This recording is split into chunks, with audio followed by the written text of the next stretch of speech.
So today I'm going to talk about vegans and veganism as a whole. So before anyone jumps on me and says I'm unable to talk about this subject, I was a vegetarian for 3 months when I was 11, so I'm pretty sure I'm set for this, besides the literal hours of research. So my first issue with veganism is the way it's portrayed. It's shown often to be a diet, when in fact it is an ideology. People who are vegan share a set of common beliefs. The same for vegetarians. It's not about what you eat, it's about how you behave. Therefore, it's more like an ideology. And the problem with ideologies is that there's the pretense to keep up appearances. People want to be seen and heard, and everyone's supposed to know that they're vegan. So the reason this annoys me is that this tends to lead to most vegans being quite irritating about it. Now, most people will have many horror stories of annoying vegans they've met. And it is unfortunate, because I know not all vegans are bad people. No one is completely evil in all groups. But there is a reason for them being seen this way. And that is because a lot of them act in a way that irritates most people because they assume you're amoral if you're not like them. Similar to fundamentalist Christians or atheists. I think this is incredibly short-sighted on most of their parts.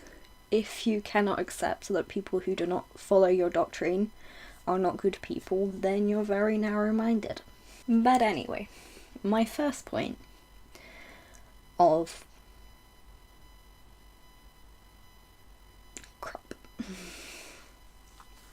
So my first point. A lot of vegans are actually more likely to directly hurt animals than they are to help them. I'm sure a lot of people have heard of this trend of people feeding their cats and other carnivorous animals a pure vegan diet, which means there's no meat at all. And if you're not very familiar with Latin, a carnivore is a creature that subsides pretty much entirely on meat. There was one recently with I think she was a YouTuber, who had a fennec fox that she was feeding a vegan diet. It was severely malnourished, and even if it's given a proper diet from now on, it's very unlikely that it will ever fully recover. This is very symptomatic of what I dislike about veganism. It is very much about appearance. They don't care that they're hurting animals, they care that their views are being upheld, even if it's pushed onto unwilling animals. Another issue is with honey. A lot of vegans say that honey isn't vegan. It is. Honey is a waste product, essentially. Beekeepers give bees enough food. They give them all of the food they could possibly need, so any honey that's produced is in excess, and they remove it normally by not hurting the bees, even in the large-scale ones.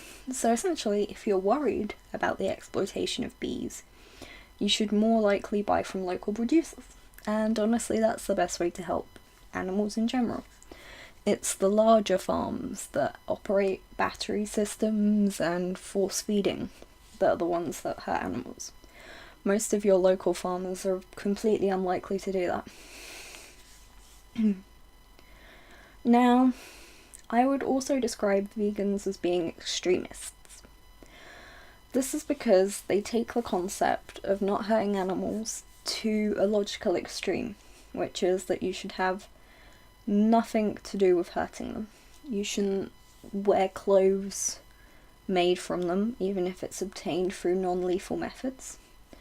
You shouldn't have any of their byproducts, even if they're not lethally obtained. And you should absolutely not eat their flesh. So to some degree, I understand vegetarianism. It's a lot less extreme, and it's a lot healthier for both animals and the people. So the reason I say this is, even as a diet, veganism is actually very unhealthy. If you're a vegan, there are 7 nutrients that you will not be getting fully from your food. These include things like vitamin D, omega-3, iodine, iron, and something else, B12. Now, B12 is important because it is also the only vitamin you lack from a vegetarian diet. So this is why a vegetarian diet is unhealthy, but it's not as unhealthy. Personally, I believe if you have to take supplements for you to live on your diet, there's either something wrong with your diet or wrong with your body. Human beings are designed to absorb the nutrients they need from the food that they are designed to eat. We are omnivores. This means we are designed to eat everything, and in terms of evolution, that's pretty useful. So while other animals would die because there were no berries, we could resort to hunting those animals. Another thing that I don't like about them is they often spread lies.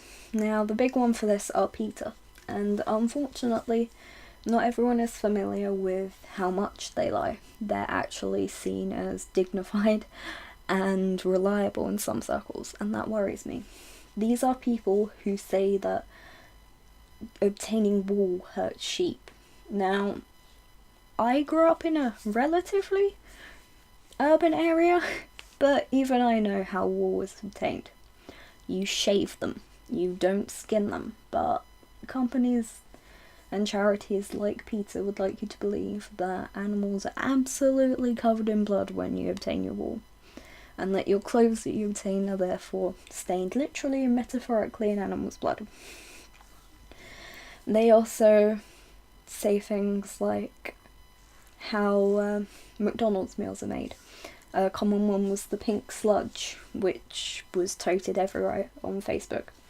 This was apparently what chicken nuggets and burgers were made out of. It was this vibrant pink thing that turned out to be frozen yogurt.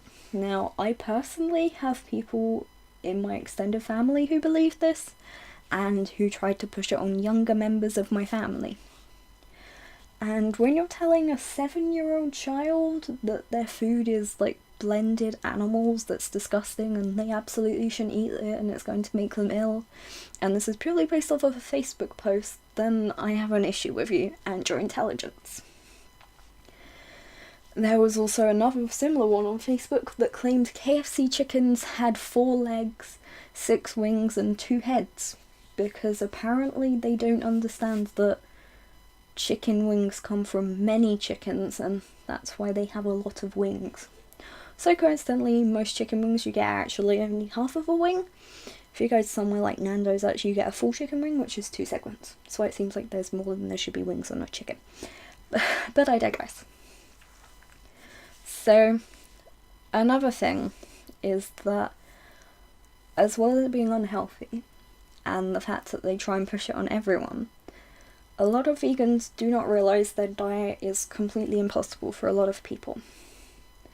For instance, most of the primary meat substitutes and various substitutes in veganism are the top allergies. Soya, almonds, nuts. These are all things that very large swathes of the population can't actually eat. Other things include people who are celiacs, people who have bowel issues, and people who require large amounts of iron, such as people with anemia. These are all people who would be made worse by a vegan diet. And this is why it really upsets me when I see a lot of people telling people with these diseases or similar diseases that a vegan diet will cure them. It won't. I thought we got past this in the era of the 1400s where a king with kidney failure was prescribed alcohol. It's very detrimental, and it's the complete opposite of what people need. The fact that you think you were cured by such a thing doesn't mean it's correct. There are scientific studies, there are hundreds of years of history to tell us what the human body needs. We're pretty good at nutrition by this point.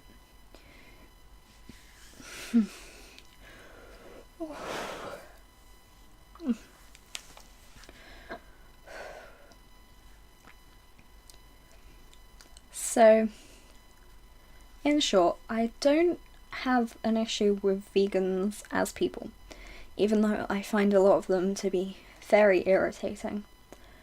I just find that their views are very misled. I know one person who became a vegetarian because of a flyer they saw that told them animals were suffering. Now, this was a few decades ago, but things are better. And really, the best way, if you want to look after animals, is to buy local produce, to check into your food, and to think about how you're buying. So a lot of the time, buying imported meals and meat are very bad for animals, because foreign countries where these meats are cheaper do not have the same legislations. Recently there was a boycott for a clothing company in the UK, and they were boycotting their use of fur. Now, the use of fur in garments in the UK is actually illegal, and this company abided by that. They didn't make any products from fur and sell them in this country. They only sold them where they were legal. So boycotting them in this country didn't particularly help. But even if you wanted to object to it in other countries, you have to understand that this was a very large international company. They probably were well restricted, and they were unlikely to be harming their animals. And if they were harming your animals, then go ahead and boycott. But a lot of the time it is just, this company is doing something I think is amoral, therefore I must destroy them. And it's a very severe and it's a very extremist view. These are the people I have an issue with. I don't care if people want to be vegan. I think if they're going to do that, I can't really stop them. But I feel a lot of vegans are uninformed. They don't understand the full scope of their diet. A lot of them don't understand they need to take vitamin supplements and how to actually get all of the macronutrients they need from their diet. You could be a vegan and you could live purely off of nuts and berries, but you'd probably suffer from a lot of illnesses related to vitamin deficiencies. So I worry about people. And I worry about the people who put animals before people and before themselves. Because that's not a healthy way to live. Having empathy isn't a bad thing. In no way. But when you take it to the extreme of veganism, it's often no longer helping anyone. And it becomes a show. That's why you have the joke of vegans constantly butting in that they're vegan. It needs to be known because it's an ideology, and they need to be reassured that what they're doing is right. And unfortunately, that reassurance often comes with a lot of misinformation. And I find this very unfortunate. So I've decided to put links to actual sustainability and actual information in the description for this video. I hope you've enjoyed this video. I'm always up for debate, so if you think something I said is wrong, comment. If you agree with what I said, like. And if you want to see more videos from me, then please subscribe.